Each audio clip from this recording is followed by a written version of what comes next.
The comic book that changed the world in 1986 to 1987, the incredible movie from 2009, the phenomenon of the Watchmen.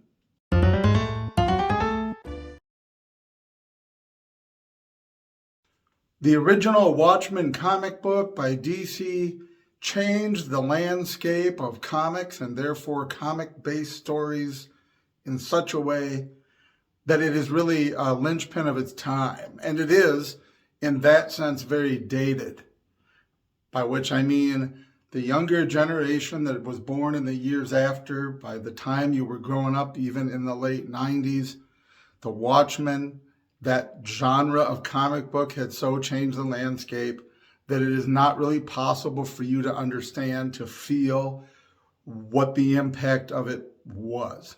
That may sound like incredible hyperbole, but it's absolutely true. From the time of DC and Marvel Comics being the two major American comic book companies, Marvel had always catered to an older audience. They always talked to the older kids moving towards adulthood, and even some of it was very adult. When I was very little, I was already aware that DC Comics characters were just not as interesting. They sounded like your parents. These were the superheroes, Batman, Robin, Superman, who would always say things like, "Go home and listen to your parents. You'll understand more when you get older." Whereas the Marvel Comics gave us complicated relationships, marriages, divorces, children, growing up, the suffering, the pain that comes from combat, from loss, from conflict. Incredible stuff. I learned a ton of vocabulary just reading the Marvel Comics and having to look up and discern the words. So DC was behind Marvel at that time on that, but you have to give them credit. When DC Comics decided to finally move in the more adult direction, wow, they did not pull any punches by going with the Watchmen. Now, it's important to note that the Watchmen wasn't the first comic book to go that direction. There were plenty of comic books in existence, even from the early 80s at least, that were extraordinarily adult-oriented, but they were not DC or Marvel titles. The superhero Badger, who was a traumatized Vietnam War veteran, who was constantly battling white supremacists, who had a friend that was a Nazi war criminal who reformed and was now a transsexual nun named Sister Twister. Look it up, real thing. I came across a Badger comic book the only way you could, in a comic book shop. It would not be something that you would find at the grocery store on the comic book rack. It just didn't happen. So the major comic book companies were Marvel and DC. DC was not the first to go in this very adult direction, but it was the first time that the two leading companies had gone this far. The Watchmen was an incredible phenomenon. DC had, over the years, like Marvel, added smaller companies that it bought up to its collection. In fact, one of them was Carlton Comics, which had a set of characters, the Atom, Blue Beetle, some others, the Question, who ultimately became part of DC canon. Somehow or another, and I won't go into all the details of this history, you can look this up, but when it was decided to use those characters to create a new universe where the Watchmen would take place, and there seems to have been a process by which they were going to just use those characters, then they modified those characters. So there is an overlap with the old Carlton universe, but it is completely updated, changed, modified, new characters added, new villains, and it gave us the Dark Watchmen universe. Now, this is important. Like I say, the younger generation growing up after doesn't get this. The Watchmen was very dark and very gritty. Nowadays, everything is. I loved the movie Joker. Joker was a great, interesting standalone movie. I hope they don't kill it with a sequel. It was well done. But in the years since Watchmen was a comic, and then ultimately the movie in 2009, it feels like everything's trying to be the Watchmen. Zack Snyder, who did the Watchmen movie, does the Justice League Snyder Cut, the Justice League Dark. That whole project began with him, and we got a very dark version of the characters. One of the things I hated about Justice League as it came out was that the story was just, it didn't feel like Superman and Wonder Woman and Batman. It wasn't that.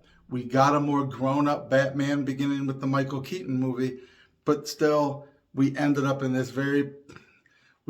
a Watchmen type place that at this point is what everybody does, and it's no longer original and it's no longer new.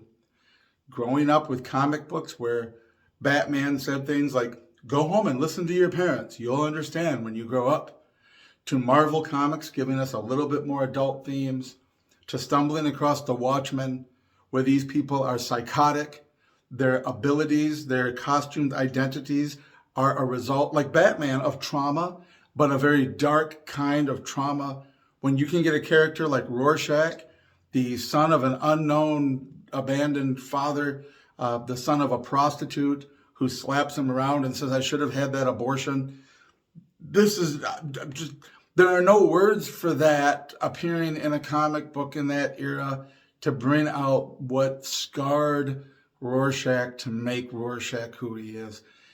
Even Dr. Manhattan, who has sort of the best superhero arc, who's this doctor studying physics, he's this genius, and then he gets these powers and phenomenal cosmic power, but he's consistently detaching from the human condition. It's a very hyperbolic view of what would really happen when someone has power and how that affects their morals. They literally took a universe where costumed identity heroes have gadgets and certain abilities, but not real superpowers. But Dr. Manhattan was the one that had superpowers. And he is arguably the most amoral.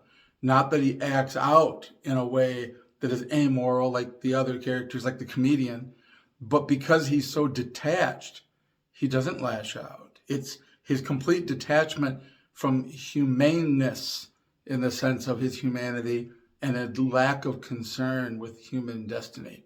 It's a major, which is a major part of the plot. But you have Nightwing, who is impotent unless he's in his costume, because even though he grew up rich and he doesn't have like trauma like Rorschach does, but he's the weird nerd that didn't fit in with other people. He has a nice geeky occupation, writing about ornithology for magazines. He inherited a ton of money, but he's drab. He's like not interesting. He's like whatever sort of geek, but then he can be Night Owl. And when he's the Night Owl, he's a hero. He's costumed, he's flashy, he fights the bad guys. That's his redeeming character. And so he loves himself only when he's Night Owl. And he's so soulless and bland as Dan Dreiberg that he's even rendered impotent with no sexual potency. This is a comic book from 86 to 87. The Comedian, who's basically based on the Peacemaker character that we're hearing about now. The Comedian, who's sort of the evil Captain America. He's got the star and the shield and the star and stripe, and he's this super soldier type of guy, though not super powered, who goes out and fights the bad guys and defends his country. And he's cynical and he's bitter and he doesn't really care about people. As Ozymandias described him, he was practically a Nazi and everybody knew it. He's this vicious, murderous, rampaging psychopath who thinks the world is meaningless. And again, different stages of Dr. Manhattan's detachment. We could arguably say the Comedian is the most amoral, except no, he's attached enough that he's still lashing out. John, Dr. Manhattan, is so detached that he doesn't need to act out on impulses because none of it's a threat to him, none of it's concerning to him, and he doesn't care. The Comedian still cares about the world enough to want to kill a whole bunch of people, and he does. He attempts rape, he mistreats women. We get a whole character arc of the Comedian where he is repentant. At least he describes that moment of, when he realized how bad everything was going to get because of Ozymandias' plot. There's the weeping moment of, I've done terrible things to women, I've done horrible things, but then he inserts the excuse, that was war. Except it wasn't really when he killed the woman in Vietnam who was pregnant with his child. The people are exceptionally damaged, scarred to varying degrees. multi-generational trauma of some sort or another is seen from the previous set of heroes that originated, the original Silk Spectre, how she pushes her life and her dreams and goals on her daughter. That's a relatively mild sort of behavior in the sense of the others, and yet it is part of that sort of human experience. We see it in Hollywood with stardom, with multi-generational stars. We see it in sports. Why wouldn't we see it in heroes? So ultimately what the Watchmen does is it gives us a universe where it's gritty and dirty and ugly because it's realistic. If people had these identities that they could sneak around and be vigilantes, if people had superpowers or abilities greater than others, what they would do with it would be to act out in ways that were inconsistent with any sort of moral code. It would reflect their inner trauma, their inner psychoses, their inner problems, their personality issues, whatever they are, would be magnified. The nature of the broken human race is that all of us have some issue or another, whether it falls into a category of diagnosable or not. But when you give someone power, you give someone secrecy, the ability to someone to act out on these impulses. What you're going to actually find, like Batman was a gritty character from the beginning because his parents were murdered, but he takes an oath to not kill, and he takes an oath not to carry a gun. And we get Bruce Wayne, the philanthropist. We get the good possible outcome, rather than in the Watchmen universe, what we get is the nightmarish vigilantes that want to butcher the guilty and slaughter those that they figure have it coming. We get characters like Rorschach setting the guy on fire in the comic book, actually chopping him up with a hatchet in the movie version, which I like better. You get a universe that it captures all that gritty, where the rubber hits the road, where life hits the pavement kind of stories to this costumed identity superhero genre that is utterly and absolutely amazing. And again, it was utterly and absolutely unique when it came out as a comic, especially as a mainstream comic company putting it out, being able to find that, read it, enjoy it, absorb it. When they turned it into a movie, and I want to be clear, I am not a big fan of Zack Snyder. I'm not a big fan of Joss Whedon. That whole Justice League debate going on, I think both of those versions of that movie stunk.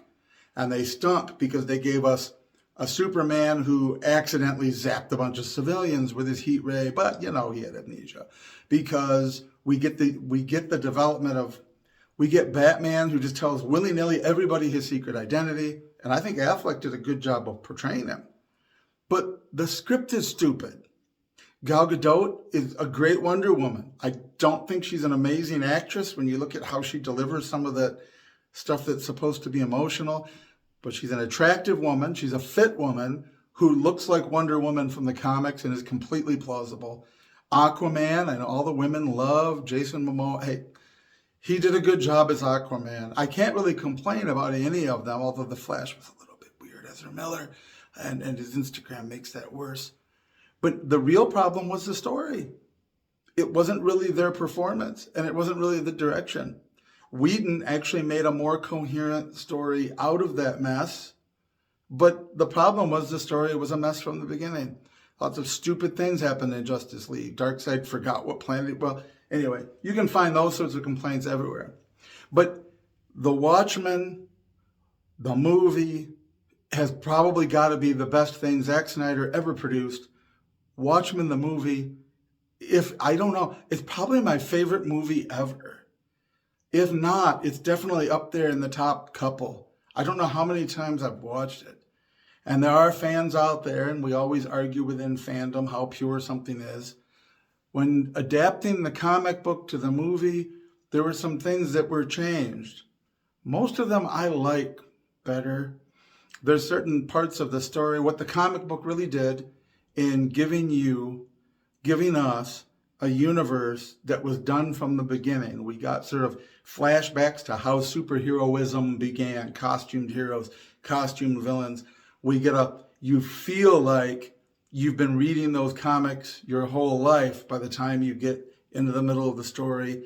It's ingenious the way the source material it's sort of backwritten in with Under the Hood, the book by Hollis Mason, the way it's so much that you really needed to have like a 10-part mini series or something to get all of it in. The movie is long enough and it ties in. Pretty much everything is there, but it's not always in the right order. The ads for nostalgia appear on TV. We get the people by the pool. The things that John says about the dead body having the same number of particles as a living body, there's no difference. That's right at the beginning of the comic book where it seems weird, like it's giving you insight into his detachment. But in the movie, he says it in front of the audience when they're interviewing him at the news. Like that really, I thought that the way the story came together for the Watchmen movie did a great job of giving us the comic book story in a form that was a little more condensed, and it left out some details, but it didn't really leave out a lot of. There's a long interchange between Rorschach and the psychiatrist in the prison in the comic book.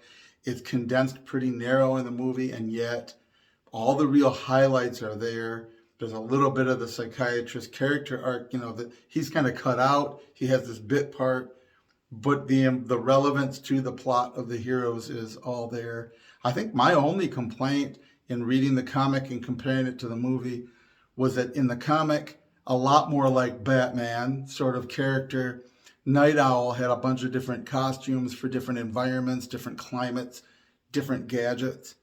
And he really only has the one. He's got the airship and the one costume in the movie, and they don't really delve into that. I'm not sure if it was just a timing thing, a budget thing, or didn't want it to feel too much like it was Batman when you've got Night Owl. And in at least one DC parallel universe, Bruce Wayne is the Owl Man instead of the Batman. So I'm not sure about that. But overall, it's condensed in so well. Everything's captured there and everything is meaningful. That full cut that exists, the extended cut, gives you the Tales of the Black Freighter from within it, and fans will know what that is. And it gives us wonderful things like Hollis Mason's death scene was cut out of the cinematic one for space. But that when you look at the full version, man, everything's in there. Until this day, it's a movie that when I start it, I watch it till the end. I may stop it and have to go do other things, but it is what's on my TV when my TV's on until I get through it again, because I just can't stop it. Just can't stop it in the middle when there's all that good stuff that you go from scene to scene and you know what's coming next. So this has gone on quite a while, but this is sort of my spiel. I'm going to remember a million things I should have talked about. I've been putting off talking about the Watchmen because I think of things all the time that are significant or important in it. But it really began that genre of the what if, which is what if humans, real humans, had these abilities or these costumed identities? What would real people do with that? What would the real trauma, how would the trauma manifest itself if it were real, rather? Instead of getting businessman Bruce Wayne out of a double homicide, which can happen, but you're much more likely to get a Rorschach or a comedian or one of these figures. And the change in the culture, which has now become, at this point, permanent, until somebody decides to do a lighthearted comic book, a lighthearted thing again, and make that the new trend. We're sort of in this Watchmen rut. And I love the Watchmen, but a lot of the product after seems derivative and manipulative, like you manipulated Superman into the Man of Steel plot and tried to make it follow the Dark Knight plot, movie plot, and it isn't right. See, Superman is supposed to be squeaky clean innocent. He's the guy that's supposed to say, go home and listen to your children, truth, justice, and the American way. That's what we loved about Superman, trying to fit him into something that doesn't work. But the Watchmen, it worked because it was the first one, the first major one. It was so fascinating. It was so well done all the way through the movie. It brings you in and it puts you in this universe. I love it. I can't get enough of it. But copying it over and over and over again in other franchises is not the answer. Real quick plug, I do think there's a slight move back towards the fun comic book movie. as opposed to the dark, because the Suicide Squad, despite there being quite a bit of, bloodshed when Harley Quinn guns the guy down, there's a lot about the Suicide Squad that's clearly meant to be fun. All of the random characters that are brought out at the beginning, the Javelin, the Weasel, Ratcatcher 2, which they just call it Ratcatcher. There's a lot of that's right out of the Who's Who series of DC. Like, it felt like, felt like that was moving in a more lighthearted direction where they weren't ashamed to be like a little bit campy without being the 60s Batman. So there's a little hope for that change. But the Watchmen, in its own universe, being the Watchmen for the Watchmen's sake, that comic book, that movie, fabulous, amazing stuff. I advise everybody to watch it. I think it's hard for people younger than me to grasp how important it was in its moment, because it doesn't feel as innovative in an era where so much has been derivative of it. Anyway, The Watchmen, let me know what you think below, and I will see you next time.